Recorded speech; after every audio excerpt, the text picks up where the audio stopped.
Ladies and gentlemen, welcome again from my perspective to the conference this afternoon.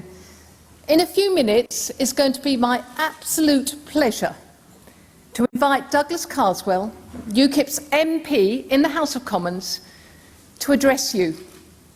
I, like many of you, yes, let's do that. I, like many of you, went to Clacton to support him. He took a very courageous decision to leave the Tories and to come to us. And I am not interested in what has gone on beforehand. I want you to give the most rapturous welcome, please, to Douglas Carswell, MP, UKIP MP. Many thanks.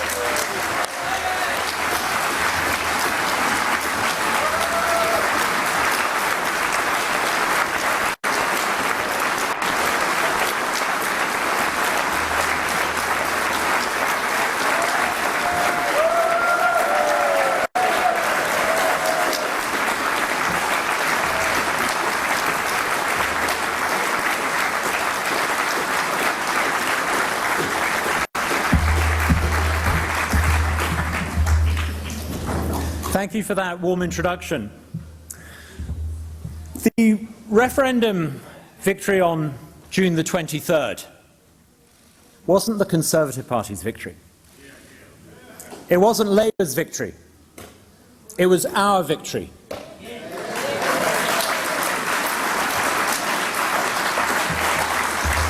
It was your victory. It was UKIP's victory. We didn't just force them to hold a referendum. We helped win it. Looking around the hall, I see lots of familiar faces. People who I know helped run street stalls. People who went out there leafleting. People who didn't just do all of that during the referendum campaign, but people who I know did that for years. Thank you for what you did in the referendum and before. It wouldn't have happened without you. I also want to say well done to Diane, our new leader. Wasn't it wonderful listening to Diane speaking yesterday? You know, it takes a certain something for someone to offer themselves to lead not just a political party, but the third largest party in British politics today. So I salute all of the candidates who put themselves forward for the job.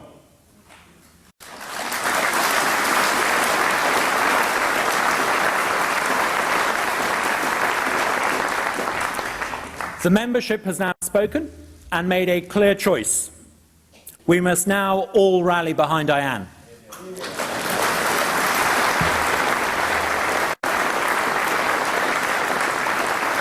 Diane, I give you 110% of my support. Well done.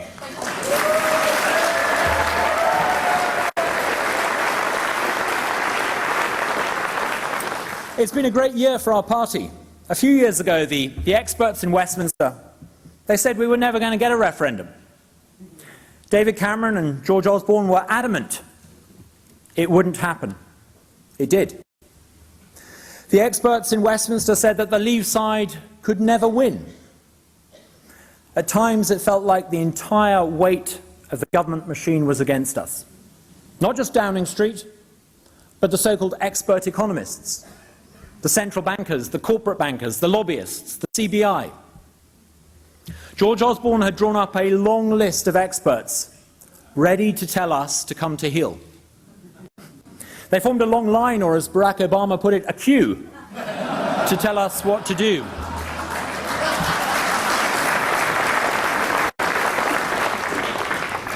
Project Fear said that the Premiership football would come to an end if we voted Leave. It seems to me the season's starting even earlier this year. They said interest rates would go up. Instead, they've gone down. They said there would be a recession. Instead, we see new growth. They said the economy couldn't cope. You know, I suspect that more jobs will have been created in Britain since June the 23rd than in the whole of the rest of the EU combined.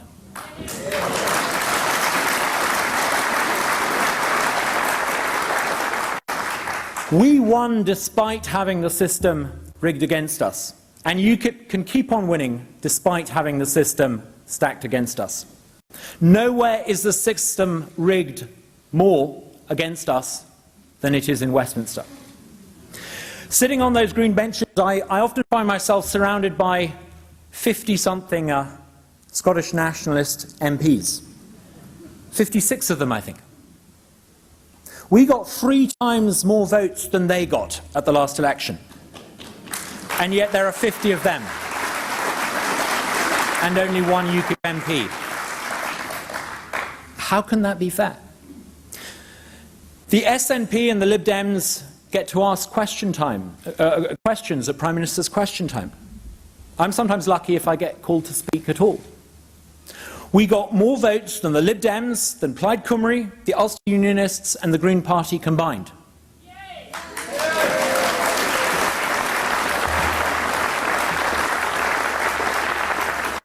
I know how unfair our political system in this country really is. I sit next to it every day. We urgently need electoral reform.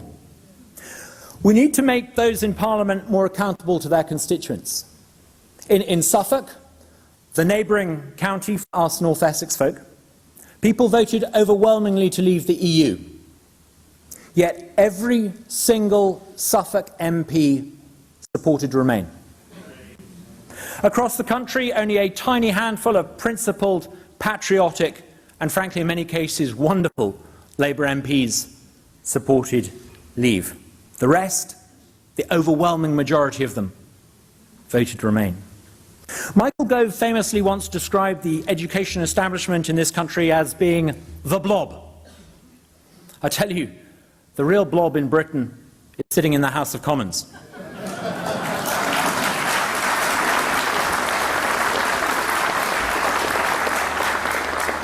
That's where the groupthink is to be found. And it's groupthink that's been running this country for too many years and running it into the ground.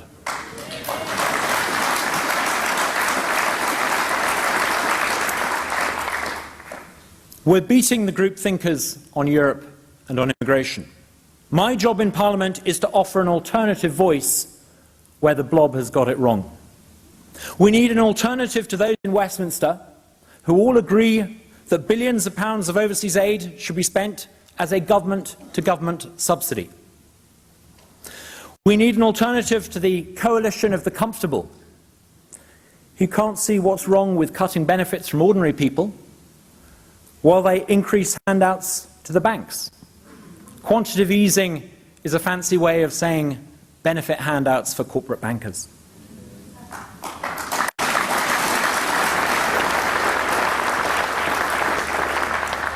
We need to press the government on the timing of Article 52. There will be many vested interests trying to stall the process. UKIP needs to be pushing to make sure they get on with it. I'm going to be working and continuing to work with Mark Reckless and others in the House of Commons. We've been producing policy papers setting out a whole range of radical alternative ideas on everything from energy policy to breaking open the cartels that surround the family courts. UKIP needs to be the party for change. We should be the party that people vote for if they want change. Upbeat, optimistic change for a better, brighter future. It's